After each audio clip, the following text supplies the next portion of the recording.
Profiles in Cinemania. Breaking the Fourth Wall. Hello there. At the beginning of the art house magic surrealist weirdcore commie tragic horror film Rubber, one of the characters abruptly addresses the camera and informs the audience, us, that we are about to see a pure expression of style. How bracing, you thought. How different and almost alarming. The person you're supposed to be detached from as an audience member is addressing you directly and telling you what to think. You thought that was pretty cool. This is the idea of breaking the fourth wall, the invisible wall, the barrier that separates us from them, audience from performance. We can see through it and observe them. They cannot and are unaware of us watching. When a director chooses to break the fourth wall, they are breaking a promise we have agreed to when we bought our ticket and sat down with our popcorn. They promise to act like we're not there. We promise to pretend the fantasy we're watching is real, at least for a while. Breaking the fourth wall can be funny, dramatic, even shocking, depending on the style of the moment. But where did this idea come from? The idea that the promise can be broken at will like this. Won't somebody call the police? Actually, the idea of a fourth wall is a fairly new one, and in order to break it, the art of filmmaking had to invent the concept in the first place. From the beginnings of theatrical drama, the boundary between the audience and the performance was seen as a particularly porous border with incompetent guards and no passport control. The early days of Greek theatre would have actors performing in front of a chorus who would react to what is happening in place of the audience, providing reactions or guidance or a commentary on events, telling us what to think.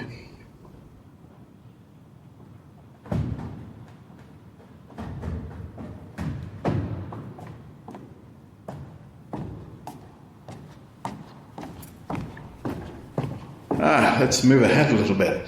Look at the early days of theatre as we understand the term. Modern theatre began in the theatre, by which I mean a building that was just called the theatre. They could get away with that kind of nonsense because it was the only one.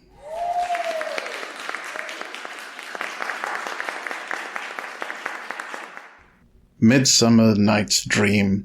At the end, the sprites and pixies and pucks apologize to the audience for all the merrymaking, and of course, we accept the apology, telling us what to think. And who can forget Henry V, once more unto the breach, dear friends. In dear Will's time, a breached fortress, walls stuffed up with our English dead, was a little beyond the special effects budget, and so the narrator figure speaks directly to the audience.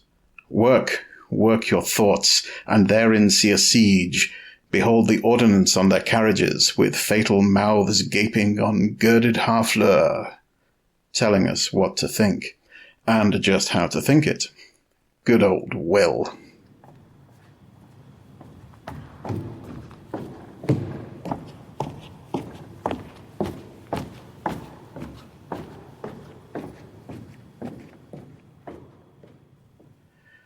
In the theatre, the fourth wall is just as imaginary as everything else. We have to pretend it into existence while people on stage yell at us. In the hurly-burly of the 1920s and 1930s, Bertolt Brecht wanted to do away with the deceitful promises of fantasy and artifice altogether. His plays were deliberately designed to prevent the audience identifying with the performance and passively letting it wash over them. He wanted us to know we're watching a play of ideas and actions and decide for ourselves, consciously, whether we would accept what we are being given or not. Like being slapped in the face by a wet German fish. Not so much telling us what to think as demanding that we do think. Real fun at parties, that Berthold. Now just wait. There's a light coming around the corner. A silver light on a bright white screen. The cinema arrived, and suddenly the fourth wall became a real, tangible thing. It doesn't matter how much you love or hate or indifferently tolerate what you're seeing, the characters will never know. just try rushing the stage now. You'll find out how solid that fourth wall really is. In those early days, of course, we didn't yet have a language of cinema. The art form was little more than theatrical performance in black and white. Surely, at long last, we have our fourth wall. Well, not quite. Look at them, up there, waving and mouthing silently until a flash of black and writing appears. The speech cards, addressing the audience directly, announcing what was just said, telling us what to think.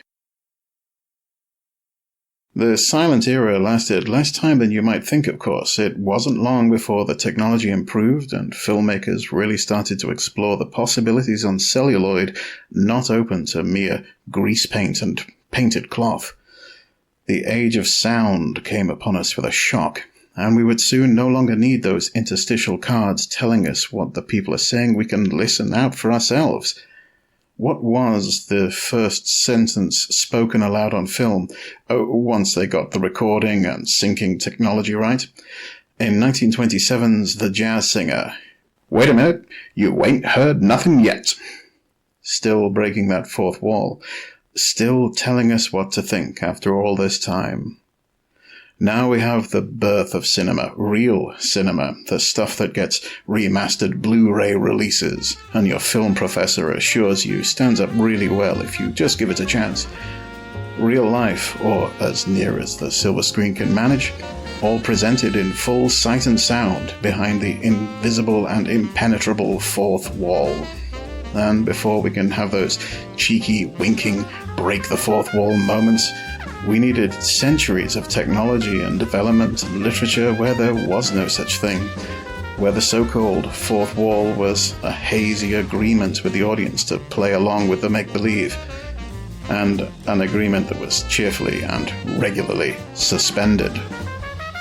In fact, the concept of these fourth wall breaking moments in film are not the meta moments that mean you're watching something post-modern and cool. They are much more a return to a tradition stretching right back to the very beginning, telling us what to think. If you want to point out the real modern development, the thing that actually shows you're looking at something new and recently born, look at the fourth wall itself. Taking the long view, that thing is so new the paint is still wet. Or maybe you don't feel that way at all. Don't look at me. I'm not trying to tell you what to think. This has been another Profile in Cinemania. This episode is written and performed by Andy Slack, music courtesy of Epidemic Sound. Profiles in Cinemania is a product of the Cinemania Society, LLC.